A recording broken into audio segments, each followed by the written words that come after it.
If we spoke a different language, we would perceive a somewhat different world. Philosophy is a battle against the bewitchment of our intelligence by means of language.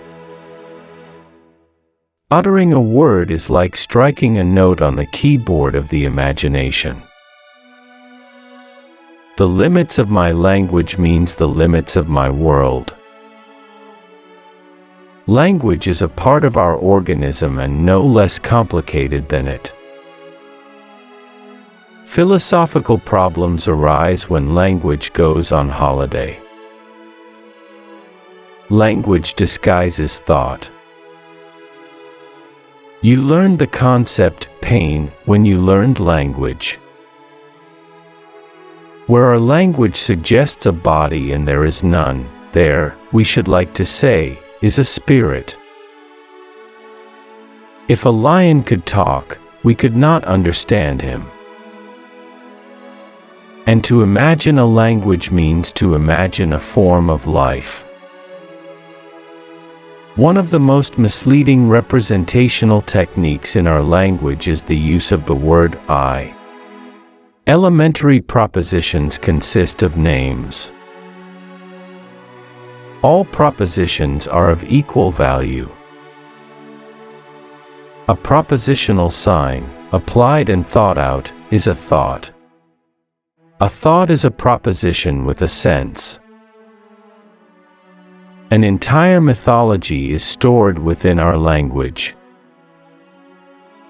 The sole remaining task for philosophy is the analysis of language. We must plow through the whole of language. Philosophy may in no way interfere with the actual use of language, it can in the end only describe it. The common behavior of mankind is the system of reference by means of which we interpret an unknown language. A picture held us captive, and we could not get outside it, for it lay in our language and language seemed to repeat it to us inexorably. It is not humanly possible to gather immediately from it what the logic of language is. Language disguises thought. To understand a sentence means to understand a language. To understand a language means to be master of a technique. A French politician once wrote that it was a peculiarity of the French language that in it words occur in the order in which one thinks them. Think of the tools in a toolbox. There is a hammer, pliers, a saw, a screwdriver, a rule, a glue pot, nails and screws. The function of words are as diverse as the functions of these objects. Our ordinary language has no means for describing a particular shade of color. Thus it is incapable of producing a picture of this color.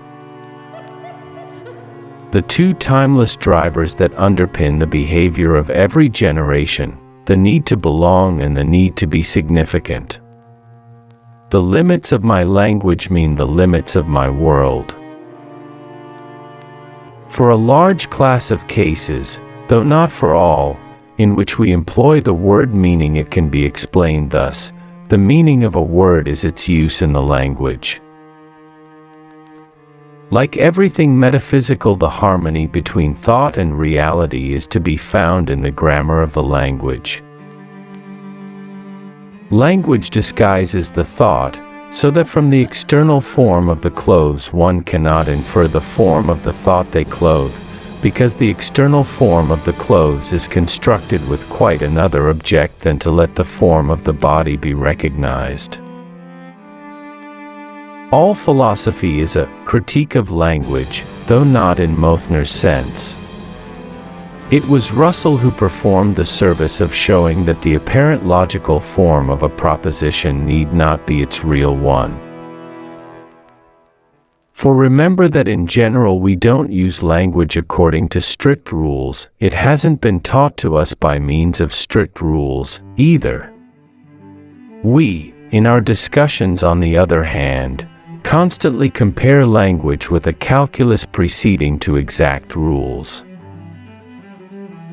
Where does our investigation get its importance from, since it seems only to destroy everything interesting, that is, all that is great and important? As it were all the buildings, leaving behind only bits of stone and rubble. What we are destroying is nothing but houses of cards, and we are clearing up the ground of language on which they stand. Man feels the urge to run up against the limits of language. Think, for example, of the astonishment that anything at all exists. This astonishment cannot be expressed in the form of a question, and there is also no answer whatsoever. Anything we might say is a priori bound to be nonsense. Nevertheless, we do run up against the limits of language. Kierkegaard too saw that there is this running up against something, and he referred to it in a fairly similar way, as running up against paradox.